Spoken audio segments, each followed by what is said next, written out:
Hello Scorpio, Scorpio Rising and Scorpio Moon people. This is your weekly astrological and card horoscope for the week of August 7th, 2017. And a quick reminder, these weekly horoscopes are meant to cover the energies that sort of begin and end all in this 1 week. I know that August is full of long-standing energies. We've got, big seasonal shifts and eclipses and things like that, which I do cover in other videos. The astrology horoscopes for August are up on the main channel page in a playlist of their own if you want to check them out. So I'm not going to be copying and pasting and rehashing them here because I want to get as much new information as possible. Okay, just a little refresher there for you. And of course, if you ever do want to get a session with me, you can always follow the links below or go to integrativemysticism.com. So what is the flavor of this week that makes this week so special? Well, all those energies seem to come up Thursday and Friday.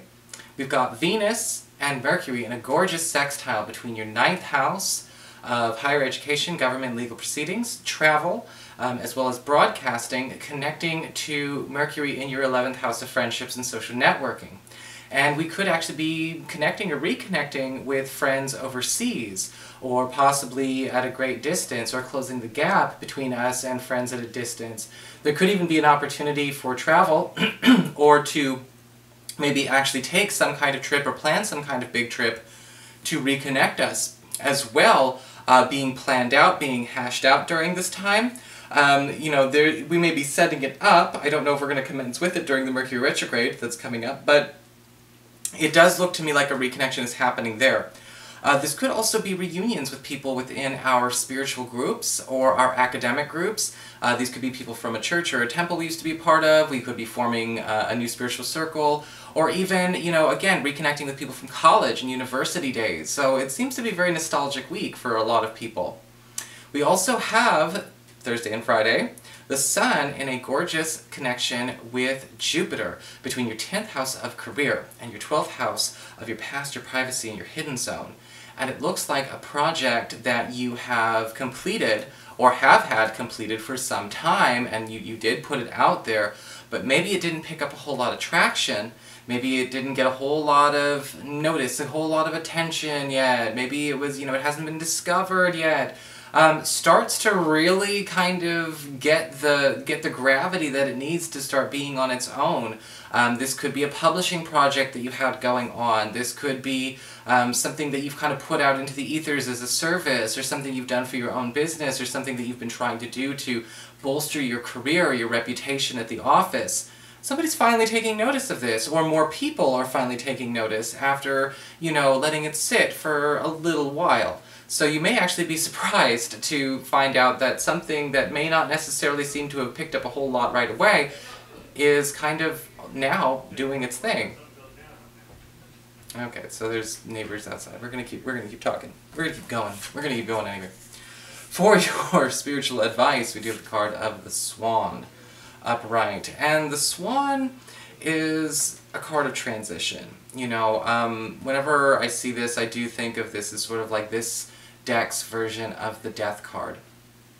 But usually it has to do with the death of image. Whether it's an image that we held, or an identity that we held, we're transitioning into something a bit more, for us. And the nice thing about, and the thing about the death that comes with the Swan is that it's usually something that is easy to release, or something that we have been waiting to have go away and leave our lives for a long time. The Swan card can often show up as some kind of big improvement for you, that does come in to sort of push out or replace something that you have been trying to make work that just is not working. As with all cards like the Swan, or even the Death card in the Tarot, though, remember, it's a natural end, and it is something that you've seen coming. And the most important thing you can do is be comfortable in that transition. Again, with that Uranus retrograde message, be comfortable with impermanence. Embrace impermanence. Because that is the way to get through the bad times, but also the way to make the most of the good times, okay?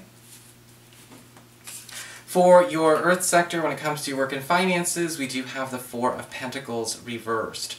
And the Four of Pentacles reversed is indicating here that, again, we may be seeing some door open because somebody's not necessarily being so tight-lipped with information, or perhaps somebody who's been holding back resources, somebody who's been withholding from us is suddenly just deciding to actually, you know, either pony up the dough and contribute what they should, or maybe at least be a bit more generous. I will say, however, with the Four of Pentacles reversed, it's very important this week to pay attention again to what you need to start dropping from what people can expect from you at work, whether it's your availability, whether it's a service you provide. The Four of Pentacles reversed is saying that there's something that we have been sort of clinging to for too long. Either we've been afraid to get rid of it because we didn't know how people would react, we've been afraid to release it from our energy field because we thought we might lose some money. But the Four of Pentacles reversed is saying there's a tool, or again, there's a resource that we have or that we provide that is no longer necessary to be, you know, front and center. And there is some, you know, there's going to be good reason to let it go. And I think the Swan card could be talking about the replacement for that being better for all involved.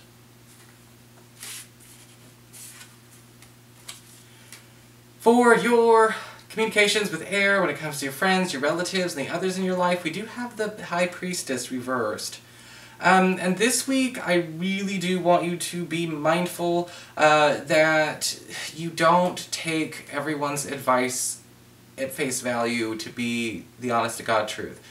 Because with the High Priestess reversed, we do have somebody coming in who thinks they're giving you valuable intel, and we really do need to be looking at a second opinion.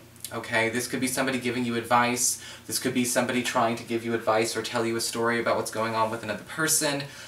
Usually with the High Priestess reversed, we do have a situation where she herself is totally misinformed, or is, she's pre-chewed this information and she didn't do a very good job.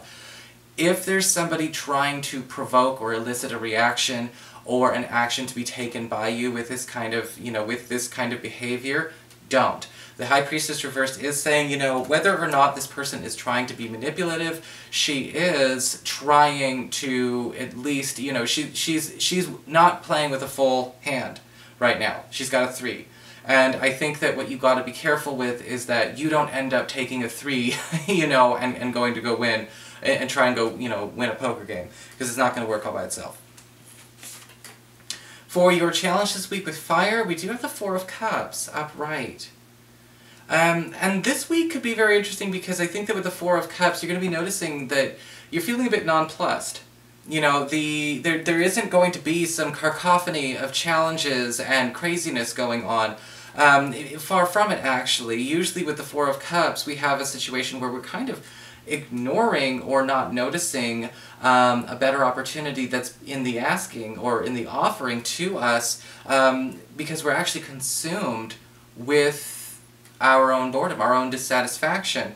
And one of the things that you need to pay attention to with the 4 of Cups upright is where have we become so used to kind of turning over the same stone over and over and over again when it comes to getting out of our rut that we won't accept anything new. Sometimes you can't polish something that is, again, meant to go away. If something new is in the offering, accept the new. Stop trying to polish up something that can't be new so it looks new this week. That's your challenge. For your emotions with water and your romantic life, we do have the 8 of Swords reversed. This is actually a really good reversed card, believe it or not. I know some people, they see reversed cards and, you gotta get over the first, the reaction or the conditioning that reverse cards are bad. They're simply an extension of the vocabulary of the tarot deck.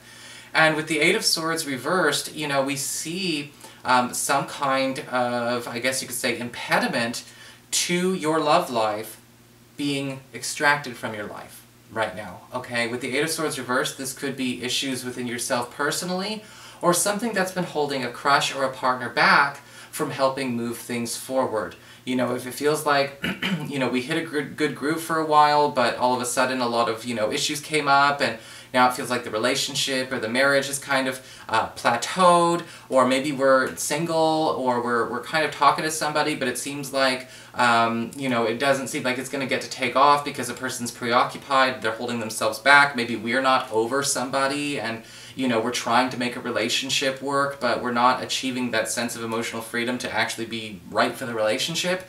The Eight of Swords reversed says a catalyst for that alteration, to remove, again, that impediment, is going to be presented this week, and it could actually be a bit of a surprise to find out what was holding this thing back, and now it's time to move forward. So that is your horoscope. I hope you enjoyed it. If you did, please like, share, and subscribe. You know I appreciate it. And of course, if you ever want to get a session with me, you can always follow the links below, or go to integrativemysticism.com.